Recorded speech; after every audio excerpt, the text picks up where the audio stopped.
নমস্কার, জানতে চাই বাংলার এই বিশেষ এপিসোড আমি শুরু করছি কলকাতা শহরের প্রাক্তন মেয়রের সঙ্গে। কলকাতা শহরের প্রাক্তন মেয়র এবং বর্তমানে রাজ্যসভার সাংসদ বিশিষ্ট আইনজীবী বিকাশ রঞ্জন ভট্টাচার্য এই মুহূর্তে রিপাবলিক বাংলায় আমার সঙ্গে রয়েছেন। বিকাশদা, অনেক অনেক স্বাগত আপনাকে। প্রথমেই বিকাশবাবু, যেটা নিয়ে আমরা গোটা বাংলা আলোচনা করছি, আমরা রেগে আছি, ফুঁসে উঠছি, তা হলো এই অবৈধ বাড়ি নির্মাণ, পুকুর ভরাট করে তৃণমূল কংগ্রেস সরাসরি আপনাদের দিকেই আঙুল তুলছে এবং বলছে বাম আমলের যে অবৈধ কাজগুলো হয়ে এসেছে সেটার পরিমাণ এতটাই বেশি যে তৃণমূল কংগ্রেস চাইলেও আগামী 100 বছরেও হয়তো সেগুলোকে নিউট্রালাইজ করতে পারবে না বা কারেক্ট করতে পারবে না। এই কোর্স কারেকশনটা কি এতটাই কঠিন?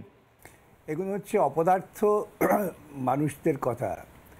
বাম আমলে এমন কোনো ঘটনা ঘটেনি বা এমন কোনো ঘটনা ঘটানো হয়নি যার ফলে আইন থাকা সত্ত্বেও আইন মোতাবেক ব্যবস্থা নেওয়া যায় না।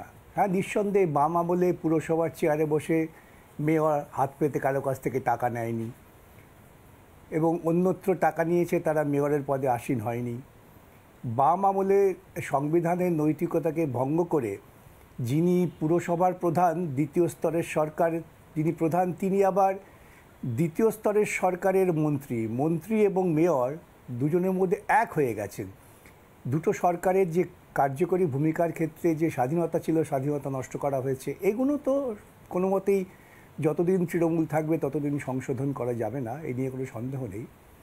আরেকটা জিনিস যা তৃণমূল আমলে তৈরি হয়েছে তা বাম আমল কেন অন্য কোনো আমলেও বোধহয় ভাবতে পারেননি। কাটমানি, যেটা 2011-র পর থেকে একটা নতুন সংস্কৃতি তৈরি হয়েছে পশ্চিমবঙ্গের বুকে, এবং সেই কাটমানির সংস্কৃতিটা ফুলে ফেপে উঠেছে বিশেষ করে শহরে নগরায়নের যে ঝোঁক সেখানে দাঁড়িয়ে। শুধু কলকাতা নয়, আপনারা খুঁজে দেখবেন কলকাতা নিউজ 5 সেক্টরে, নিউ টাউনে, হাওড়া ইত্যাদি বিভিন্ন জায়গায় এই ধরনের বেআইনি নির্মাণ, সেই বেআইনি নির্মাণ প্রত্যক্ষভাবে হচ্ছে তৃণমূল কাউন্সিলরদের কাটমানির বিনিময়ে। এই সংস্কৃতি অবশ্যই বাম আমলের কেউ কল্পনা করতে পারেনি, এবং যা কল্পনা করতে পারেনি বাম আমলে তা আগামী 1000 বছর তো ওরাও কল্পনা করার পথে যাবেন না। সেদিক থেকে বিকাশবাবু, অনেকে এটাও বলছেন যে যে পরিমাণ জলা জমি বা ওয়েটল্যান্ড বা ট্যাঙ্ক বা পন্ড যাকে বলা হয়, সেগুলো আগে 2011 সালে ছিল, 2022-24 সালে তার প্রায় অর্ধেক বা অর্ধেকের কমও বোধহয় এই মুহূর্তে রয়েছে। সব প্রমোটাররা বুঝিয়ে দিয়ে সেখানে ফ্ল্যাট তৈরি হয়েছে এবং দিনের আলোয় জেসিবি নিয়ে এসে সেখানে পুকুর ভরাট করা হয়েছে। এগুলোর তো আইন আছে, আপনি তো একজন আইনজীবীও। এরকম পরিস্থিতিতে সাধারণ মানুষ পুলিশের কাছে যাচ্ছে, পুলিশ থ্রেট করছে, পুলিশের কাছে গিয়ে কোনো সুরাহা পাচ্ছে না, তাহলে সাধারণ মানুষ কি প্রতিদিন এখন হাইকোর্টের দ্বারস্থ হবে? মানে সব কিছুতে পুকুর ভরাট করলেও হাইকোর্টের দ্বারস্থ হতে হবে এবার? দেখুন, সাধারণ মানুষ যখন প্রতিবাদ করেন, প্রথম অস্ত্র হচ্ছে যারা প্রতিবাদ করেন তাদের উপরে আক্রমণ। আপনারা দেখেছেন যে সামান্য বিষয় নিয়ে প্রতিবাদ করতে গেলে মানুষ কীভাবে আক্রান্ত হয়েছেন, এবং সে আক্রমণ হয়েছে অবশ্যই শাসক দলের লোকেদের পক্ষ থেকে। পুলিশ সেখানে সাধারণভাবে দর্শক মাত্র। পুলিশের কাছে গেলে পুলিশ বলে লিখিত অভিযোগ দিয়ে যান, আমরা দেখব। যেই মাত্র অভিযোগ কেউ যদি লিখিত দেন, তাহলে যার বিরুদ্ধে অভিযোগ, পুলিশ গিয়ে তাকে বলবেন যে আপনার বিরুদ্ধে একটা অভিযোগ জমা পড়েছে, সে সঙ্গে সঙ্গে দলবল নিয়ে আক্রমণ করবে। এই যে জলাভূমি বুঝিয়ে দেওয়া হলো, যে তথ্য আপনারাই দিচ্ছেন 2011-র পর থেকে 2024-এর মধ্যে, এই জলাভূমি ভরাট করা কি কোনোটা নাই আইনি মেনে হয়েছে? হয়নি। হয়েছে শুধুমাত্র মাসল পাওয়ারে, মানি পাওয়ারে। আপনাদের এই অনুষ্ঠানে আসার আগেই এক ভদ্রলোক আমাকে একটা মেসেজ করে পাঠালেন, তিনি কাগজ দিয়েছেন যে কীভাবে ল্যান্ড ডিপার্টমেন্ট, ভূমি সংস্কার দপ্তর, ভূমি দপ্তর, তারা বেআইনিভাবে অনুমতি প্রদান করেছেন ল্যান্ড কনভার্সন করে দিয়ে। যেখানে বাগান রয়েছে, পুকুর রয়েছে, ডোবা রয়েছে, সেগুলোকে তারা সরাসরি বাস্তু জমি দেখিয়ে নির্মাণের অনুমতি প্রদান করিয়েছেন। এই যে বিরাট চক্র, যেই চক্রটা গড়ে উঠেছে শুধুমাত্র অসৎ রাজনৈতিক নেতাদের প্রশ্রয়ে। এ রাজ্যের মুখ্যমন্ত্রী মাথায়, তিনি একজন অসৎ ব্যক্তি, অতএব তার ছত্রছায়ায় যে সমস্ত ঘটনা ঘটে গেছে তারই পরিণতি এটা। অনেকে বলছেন যে মেয়রের গ্রেফতার হওয়া উচিত, প্রতিবাদ করেছেন, এমনকি মেয়রের কেন গ্রেফতার হওয়া অনুষ্ঠানে মেয়রের কাছে যখন অভিযোগ না, এটা হচ্ছে নৈতিকতার ব্যাপার। আইনত গ্রেফতার হওয়ার তো সুযোগ নেই, এটা হচ্ছে নীতি নৈতিকতার ব্যাপার। এত বড় একটা ঘটনা ঘটে গেছে, প্রশাসনের তরফ থেকে কোনো রকম যথাযথ উদ্যোগ নেই। আর উদ্যোগটা কে নেবেন? যিনি পুরমন্ত্রী তিনিই মেয়র। মেয়রের ক্ষেত্রে ঘাটতি হলে পরে সরকারের পক্ষ থেকে পুরমন্ত্রী হয়তো কোনো রকম ব্যবস্থা নেওয়ার কথা ভাবতে পারতেন। এখন সে পার্থক্য নেই। দ্বিতীয় স্তরের সরকার এবং তৃতীয় স্তরের সরকার যা সংবিধান কল্পনা করেছিল গণতান্ত্রিক ক্ষমতা বিকেন্দ্রীকরণের জন্য, সেসব তো তৃণমূল রাজ্যে উঠে গেছে। অতএব কে কাকে দেখবে, কে কার সুপারভিশন করবে? সবাই ওই কাটমানির চত্বরে পড়ে গিয়েছেন। দুর্ভাগ্য এটাই। বিকাশবাবু, অনেকে বলছেন যে মহানাগরিক ফিরহাদ হাকিম আসলে ঠিক কথাই বলেছেন, এটি একটি সামাজিক ব্যাধি এবং এই ব্যাধির উৎপত্তিকাল 2011 সালের পরবর্তী সময়, যখন স্কোয়ার ফুট পুরো পিতাদের আবির্ভাব ঘটলো এই বাংলাতে। সত্যিই কি এটা একটা রোগে পরিণত হয়েছে? 75 থেকে 100 টাকা পার স্কোয়ার ফিটে বিভিন্ন সময় কাটমানি নেওয়া হচ্ছে। এটা তো একটা ভয়ঙ্কর রকম মহামারীর আকার ধারণ করবে। আমরা যখন একটা মামলা করতে গেলাম এই ঘটনার পর চিফ জাস্টিস ভিন্ন রাজ্যের মানুষ, তার কি প্রতিক্রিয়া তিনি দিয়েছেন? কি দিয়েছেন? তিনি আস্তে আস্তে বলছেন আমাকে যে তোমার বাড়ির সামনে তুমি দুবস্তা বালি ফেলো, দেখবে সঙ্গে সঙ্গে লোক চলে আসছেন যে কী ব্যাপার, বালি পড়লো কেন। এবং যদি ইলিগাল কাজ হয় অনুমতি, আর যদি লিগাল কাজ হয় সেই পারমিশন নেওয়ার জন্য কত জটিলতা তৈরি করা যায়। এত চিফ জাস্টিস ওপেন কোর্টে বলেছেন, এ তো গোপনের ব্যাপার না। তারও অভিজ্ঞতা হয়েছে তিনি কলকাতায় কিছুদিন থাকার ফলে যে এই ধরনের ঘটনা ঘটে। এটা ঘটেছে কেন? আপনি যদি আমরা সত্যি সৎভাবে তদন্ত করি, কলকাতা পুরসভার বিভিন্ন কাউন্সিলরের যদি আপনারা সম্পদ এবং সম্পত্তি নিয়ে একটা তদন্ত করেন, কলকাতা, নিউ টাউন, হাওড়া, দেখবেন অভাবনীয় তথ্য বেরিয়ে আসবে।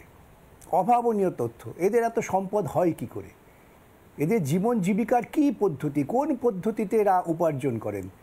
নিজস্ব কোনো পরিচিত পদ্ধতি নেই যে একজন খুব বড় ব্যবসা করছেন কিংবা খুব বড় চাকরি করছেন, খুব বড় পেশায় গাড়ি করে ঘুরে বেড়াচ্ছেন, 5 কোটি টাকার বেন্টলি করে ঘুরে বেড়াচ্ছেন, তাকে তদন্ত হওয়া উচিত। তো এই সব তদন্ত যদি হতে, তদন্ত করা উচিত। যদি সত্যি তৃণমূল কংগ্রেস ক্ষমতা আছেন, মনে করেন যে এই রোগ তারা দূর করবেন, তাহলে একটা নিরপেক্ষ এজেন্সি দিয়ে তদন্ত হোক। সেই ভূমি দপ্তর থেকে শুরু করে পুরসভার বড় পর্যন্ত প্রত্যেক মাসে পুরসভার অধিবেশন হয়। এই অধিবেশনে তো বিগত 1 মাসের কার্যকলাপ নিয়ে আলোচনা হয়। সেজন্য তো 1 মাসের অধিবেশন তো শুধুমাত্র মেয়ররা হাজির হবেন, মারামারি করবেন তা জন্যে নয়, দীর্ঘ আলোচনা হয়। যখন ববি হাকিম কাউন্সিলর ছিলেন তখন তো আমি দেখেছি তিনি অত্যন্ত গুরুত্বপূর্ণ প্রশ্ন তুলতেন। প্রশ্ন তুললে তিনি আমাদের জর্জরিত করার চেষ্টা করতেন, জবাব চাইতেন। এটাই তো পদ্ধতি। তো সেসব তো উঠে গেছে। তার কারণ এখন তো বিরোধী শূন্য পুরসভা। যারা পুরসভায় আছেন অধিকাংশই তো এখন আলোচনার পরিবর্তে যা দেখতে পাই আমরা, খেউর করেন, মারামারি করেন। বিকাশবাবু, একটা খুব, যেহেতু আপনি প্রাক্তন মেয়র এবং আপনার বিরুদ্ধেও বারবার অভিযোগ উঠতো যে আপনি নাকি পার্ট টাইম মেয়র হয়েও আপনার বিরুদ্ধে যে অভিযোগটা কোনোদিন ওঠেনি তা হলো আপনি স্কোয়ার ফুটের টাকা নেন, বা আপনি বলেন যে এই জিনিসগুলো কেন হয়েছে আমি অবাক হয়ে যাচ্ছি। ববি হাকিমের বিরুদ্ধে একেবারে স্পষ্টভাবে, যেটা আপনি বলছিলেন চিফ জাস্টিসের কথা, চিফ জাস্টিস নিজেও বলেছেন ওপেন কোর্টে যে কারোর অগোচরে হয়েছে এটা আমি বিশ্বাস করতে পারি না। কাউন্সিলর বা মেয়র কিছু জানেন না, এরকম একটা সরু বিল্ডিং তৈরি হয়ে যাচ্ছে, বিভিন্ন জায়গাতে পুকুর ভরাট হয়ে যাচ্ছে, এটা কি ক্রিমিনাল অফেন্স নয়? এতগুলো মানুষ, 11টা প্রাণ হারানোর পরে আমরা নড়ে চড়ে বসবো প্রতিবার? এটা তো চূড়ান্ত নেগলিজেন্স। এই নেগলিজেন্সের কোনো ক্ষমা নেই। এটাকে আমরা ক্রিমিনাল নেগলিজেন্সও বলতে পারি। মানুষ ভোট দিয়ে নির্বাচিত করেছেন কেন? নির্বাচিত করেছেন তো এই জন্যই যে এরা গোটা বিষয়টা দেখভাল করবেন। আজকে প্রকাশ্যে আমি একজন ইঞ্জিনিয়ারের বিরুদ্ধে সাধারণ মানুষকে লেলিয়ে দেওয়ার চেষ্টা করলাম যে আপনি চোর ইত্যাদি বলে। তাহলে বড় মিটিংয়ে কি হয়েছিল? পুরসভার মাসিক অধিবেশনে কি আলোচনা হয়? সেখানে তো আলোচনা হবে তো যে এই কোন ওয়ার্ডের কী রিপোর্ট আছে, কোন বড়ো থেকে কী রিপোর্ট আসছে, কোথায় ইললিগাল কনস্ট্রাকশন হচ্ছে। আমি বলছি না যে ইললিগাল কনস্ট্রাকশনটা একদিনে দমন করে দেওয়া যায়, কিন্তু যদি সুপারভিশন থাকে তাহলে ইললিগাল কনস্ট্রাকশন কখনো 3 তলা থেকে 4 তলা হয়ে যেতে পারে না। এখানে হয়ে যাচ্ছে। কী করে এই জমির কনভার্সন হলো? যে বাড়িটা ভেঙে পড়েছে, প্রথমত তো এইটাই খোঁজ করে দরকার, তার কনভার্সনটা হলো কী করে, কোন আইনি পদ্ধতিতে কনভার্সন হয়েছে, কে তদন্ত করে দেখেছেন, ইন্সপেকশন করে যেটাকে। লালবাজার তো এতদিন পরে নড়ে চড়ে বসেছে, সব টাকা দিয়ে হয়ে যায়। না, লালবাজার এখন নড়ে চড়ে বসেছে। আজকে 11 সালের পর থেকে পশ্চিমবঙ্গের প্রশাসন ভেঙে আছে।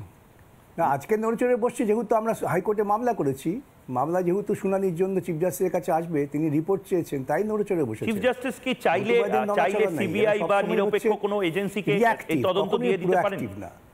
চিফ জাস্টিস চাইলে সিবিআইকে দিতে পারেন এই মামলা, যদি তিনি মনে করেন আবার একটা কোর্ট মনিটর সিবিআই হতে পারে?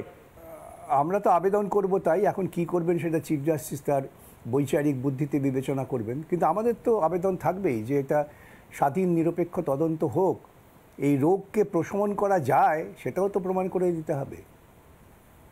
বিকাশবাবু, বেআইনি বাড়ি সংগঠিত হলে প্রথমে 401-এর একটা নোটিশ হয় এবং পরে পুলিশ ইন্টিমেশন তাকে সেটা দেওয়া হয়। আগে এই কাজগুলো আমি শুনলাম যে এগুলো করতো কর্পোরেশনের নিযুক্ত সার্জেন্টরা, এখন নাকি এই পথটি তুলে দেওয়া হয়েছে।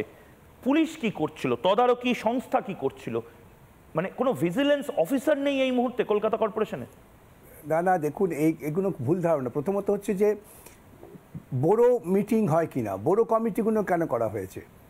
প্রত্যেকটা কাউন্সিলর তারা বড় মিটিংয়ে দাঁড়িয়ে কি আলোচনা করেন? সেখানেই তো আসবে কোন বাড়ির অনুমতি গেছে, কোন বাড়ি অনুমতিবিহীন কাজ করছে। তো ইন্সপেকশন কাউন্সিলর ঘুরবেন এলাকায়, বড় অফিসার্সরা ঘুরবেন, তারা ধরতে পারবেন।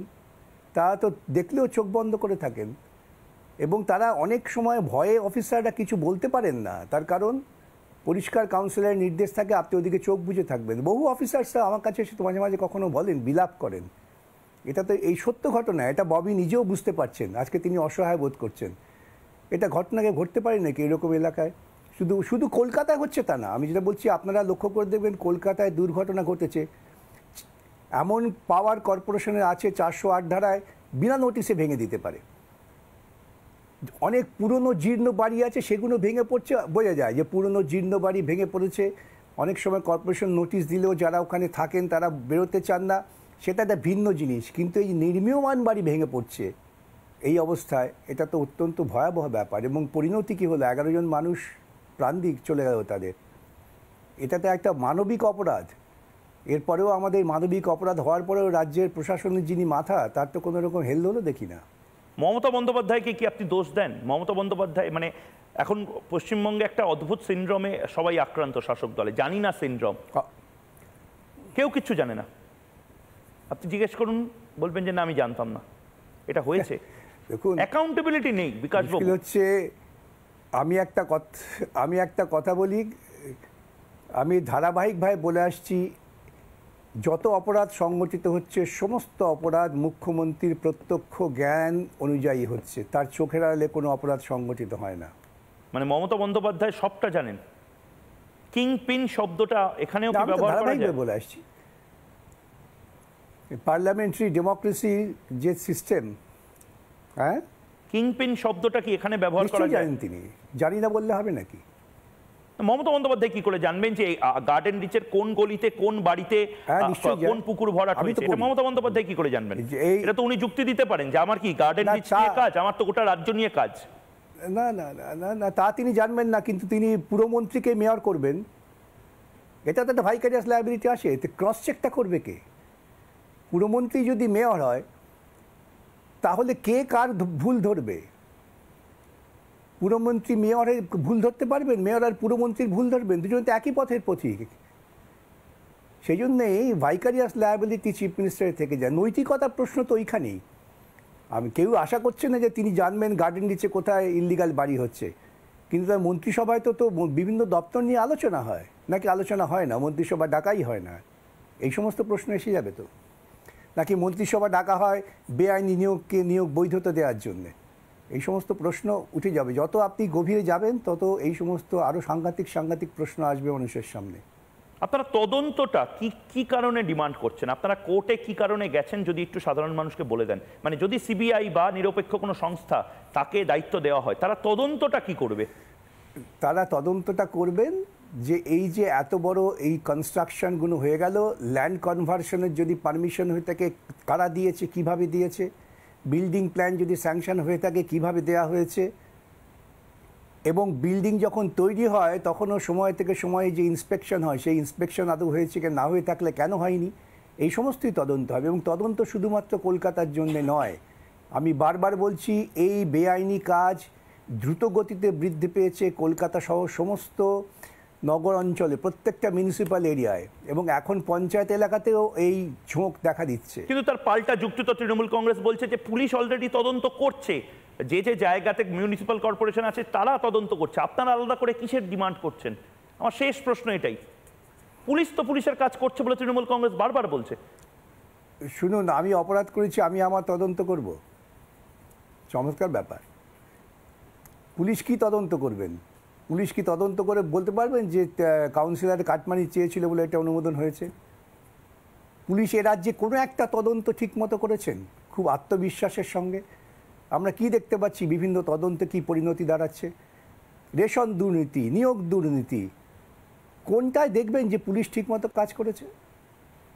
বেশ, পুলিশ ঠিক কোথাও, পুলিশ বরং প্রকৃতপক্ষে দুর্ভাগ্যজনক, পশ্চিমবঙ্গ পুলিশের যে একটা খ্যাতি ছিল সেই খ্যাতিটাকে তারা একেবারে কলঙ্কিত করে ছেড়ে দিয়েছেন।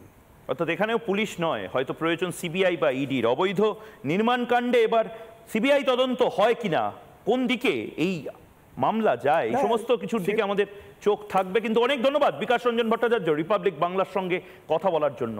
জানতে চায় বাংলা আজ এখানেই শেষ করছি। অন্য সব খবর দেখার জন্য চোখ থাক রিপাবলিক বাংলায়। কথা হবে চোখে চোখ রেখে।